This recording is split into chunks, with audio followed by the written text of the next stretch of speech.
Muy buenos días, mis queridos hermanos, sean bienvenidos a una nueva y poderosa enseñanza a través de la palabra de Dios.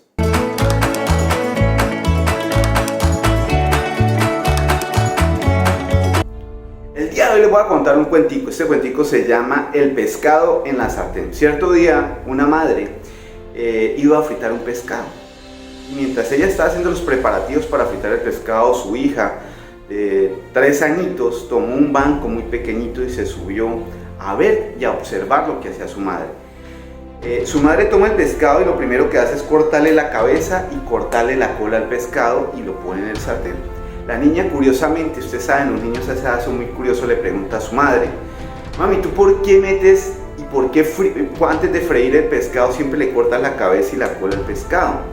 La madre se queda pensando por un instante y dice: pues yo nunca me había hecho esa pregunta, yo simplemente aprendí de mi madre y vi y ella hacía lo mismo y pues yo hago lo mismo. Ve y le preguntas a tu abuela por qué lo hacía. La niña se baja del butaco, sale corriendo, busca a su abuela y le pregunta a su abuela: abuelita, ¿tú por qué cada vez que ibas a fritar un pescado siempre le cortabas la cabeza y la cola al pescado? La abuela se queda pensando por un instante y dice: yo nunca me he hecho esa pregunta y realmente no sé por qué es, pero ve y le preguntas a tu bisabuela porque yo lo aprendí de ella. La niña sale corriendo, busca a su bisabuela y le pregunta: bisabuelita, ¿tú por qué cada vez que ibas a fritar un pescado siempre le cortabas la cabeza y la cola al pescado? Y la bisabuela se queda pensando y dice: pues yo no sé por qué tu madre y tu abuela lo hacen, pero en mi época nosotros éramos muy pobres, el sartén era muy pequeño, no cabía el pescado en el sartén y no teníamos para comprar otro sartén, por lo tanto yo le quitaba la cabeza y la cola al pescado. Ese es el fin de la historia y nos deja una enseñanza muy bonita. ¿Cuál es la enseñanza de esto? Que nosotros desde niños y de generación en generación traemos creencias en nuestra mente. ¿Qué es una creencia? Es una enseñanza transmitida vía oral o es una enseñanza que nosotros vimos cuando éramos niños y se nos quedó grabado en nuestra mente. Eso es una tradición, eso es una creencia. De esa misma manera, durante 38 años yo creí que a nuestro Señor Jesucristo lo habían visitado 3 reyes magos y que Jesucristo había nacido el 24 de diciembre. Y oh sorpresa, que después de esos 38 años me doy cuenta que ni eran reyes, ni eran magos, ni había nacido el 24 de diciembre. La Biblia tiene más de 36,000 versículos y en ninguno de esos versículos dice la fecha exacta del nacimiento de nuestro Señor Jesucristo.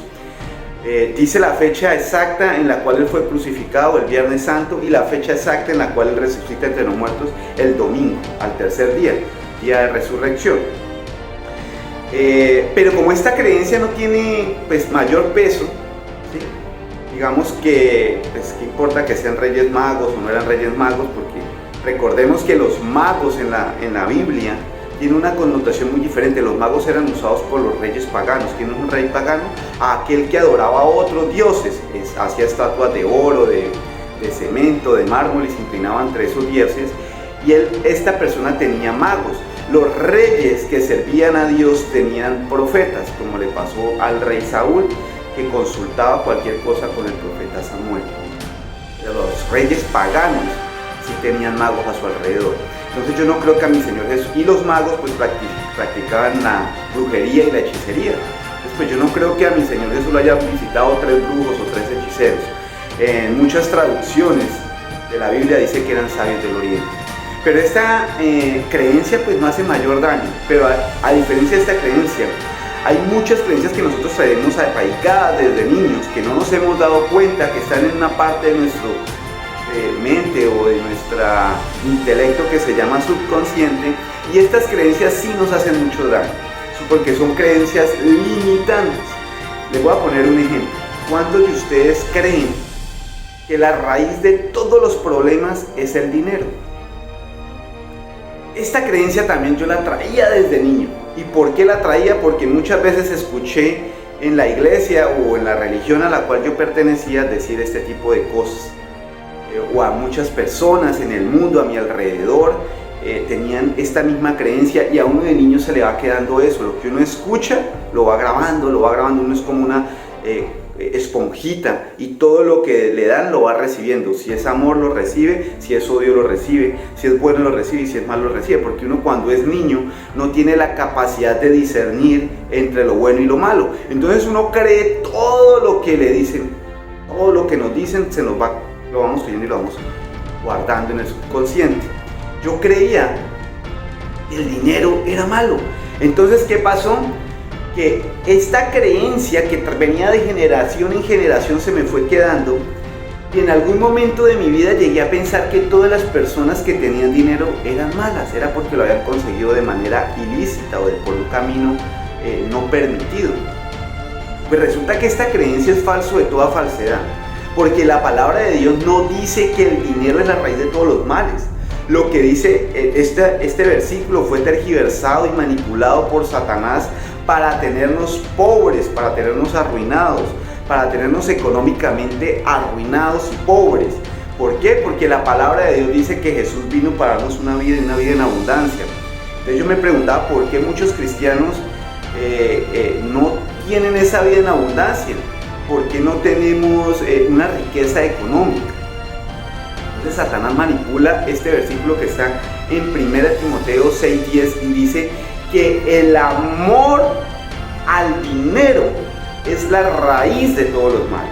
Ahí no dice que el dinero es la raíz, es el amor al dinero. ¿Y qué es el amor al dinero? Es cuando tú le das el primer lugar al dinero en tu corazón y no a Dios. Un ejemplo, el domingo, que es el mejor día de la semana, en lugar de ir a adorar y alabar a Dios, te quedas trabajando, haciendo dinero. Eso es amor al dinero. Cuando tú, en lugar de darle el primer lugar a Dios, se lo da el dinero. Pero en sí el dinero no es ni bueno ni es malo. El dinero es un objeto neutral.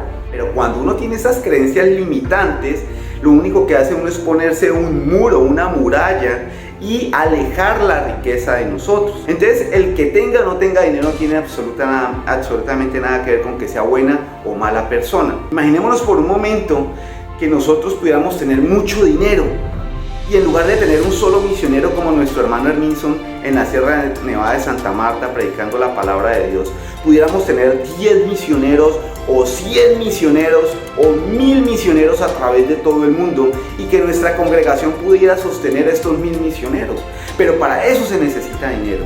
Imaginémonos por un momento que pudiéramos hacer un megatemplo en la ciudad de Villavicencio, no para 100 personas ni para 500, sino para 5000 o 10.000 personas, como muchos pastores han hecho alrededor de todo el mundo con mega iglesias. Entonces el dinero es algo neutral, es el uso que tú le vayas a dar.